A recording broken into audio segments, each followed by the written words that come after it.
Hey everyone, so we are going to start the series of a big chapter in my life coming to an end, my marriage, and this video is just basically going to be what to expect, a breakdown, precautions, all the good stuff, and just basically an intro, and why I am doing this series. First of all, I want to make the disclaimer that this has nothing to do with bashing him. I could care less to give him any more of my energy. He's gotten so much of it. I refuse, and I'm huge on what gets my energy. I'm doing this for me. And what I mean by that is, if you guys are a follower of mine, then you know that I am honest with you guys about everything in my life. I tell my story because it has helped so many people. I tell the good, the bad, the ugly. Like, I'm not just going to post the lavish good stuff and act like my life is just glitter and sunshine, because that's not the truth. I want y'all to see, like, this is the raw. This is the hard shit that I've been through, but I got through it. I pushed through it. And that's how I get to the sunshine and rainbows. It takes work. It takes dedication. It takes tears. It's fucking hard out here. You know what I'm saying? And another thing is, with this chapter coming to a close, because I'm just ready to close it. I'm ready to be completely released from all ties with this. As a counselor and from personal experience, it just feels really good to get stuff off your chest and to talk about it.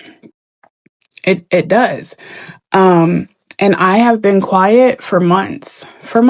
I've just been silent. So I've also had a lot of people ask me to tell my story because they want to know how I've gotten through it. What did I do? There's so many women who are going through what I'm going through, and they reach out to me, and as a collective, like, I'm going to tell my entire story. This is my story, and everything that I say is the truth. And I don't care how it makes me look. I'm going to tell y'all the truth, because nobody is going to tell my truth for me. Nobody's going to twist the truth. So everything that I'm saying, I literally have receipts of, okay? Not that I care to go that far to show the receipts, because then that just makes it messy and into a drama more than it would be, versus it being like a healing thing for me.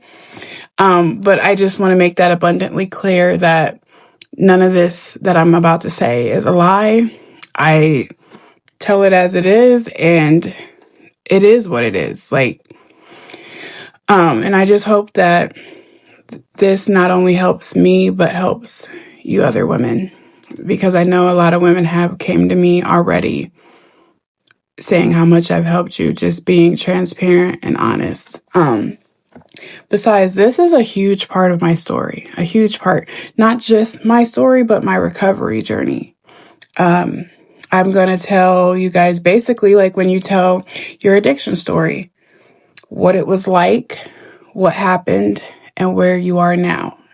So I'm going to make different episodes of this journey, and I'm going to name the series Being in Recovery, Married to a Narcissist.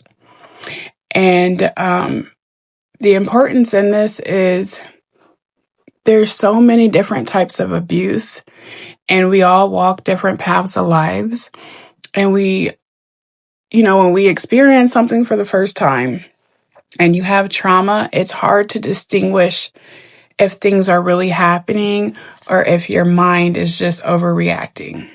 And that is a portion of why I allowed this to go on for so long, because I wasn't sure if I was overreacting or if this was really happening. So,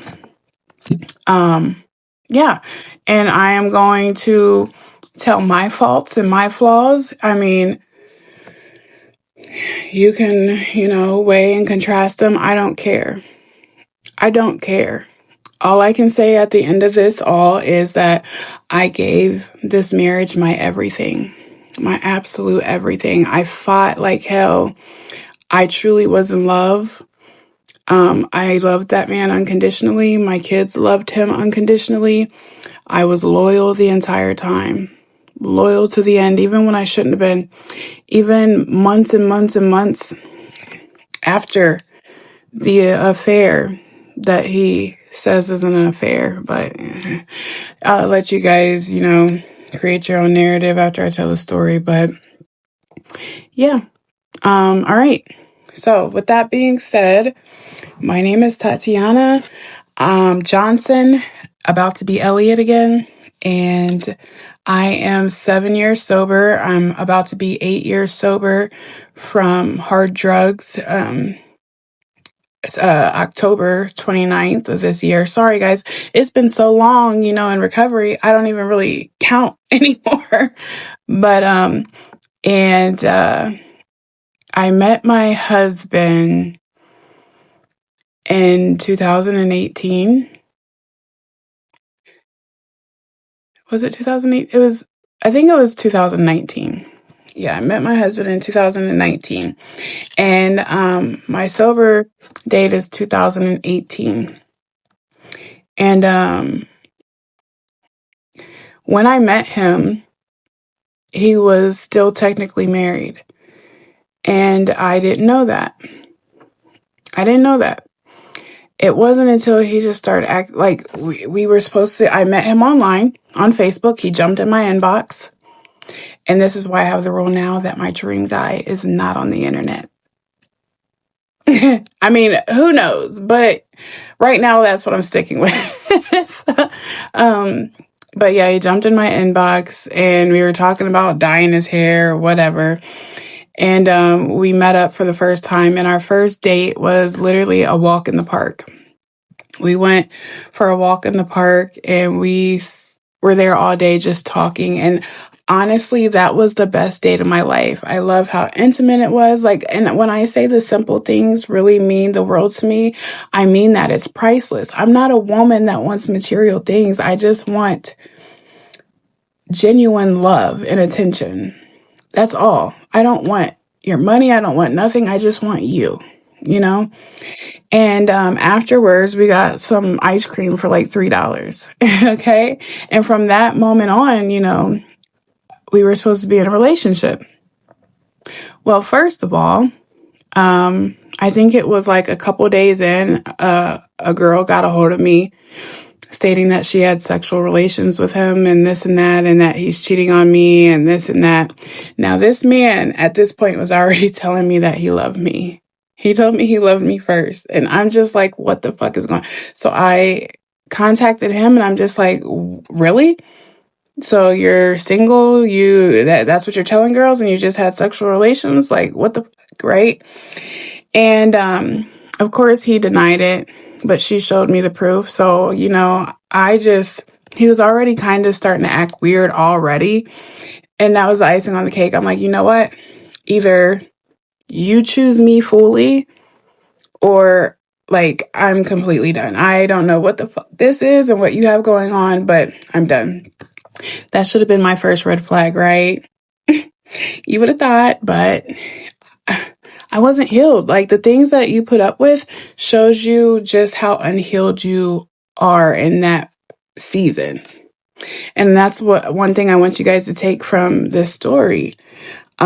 So I remember I was at work and because he was also indecisive after he got found out about if he still wanted to be in a relationship. I'm like, you know what? I'm not going to beg nobody to be with me. Like, I'm done. Cool. Right.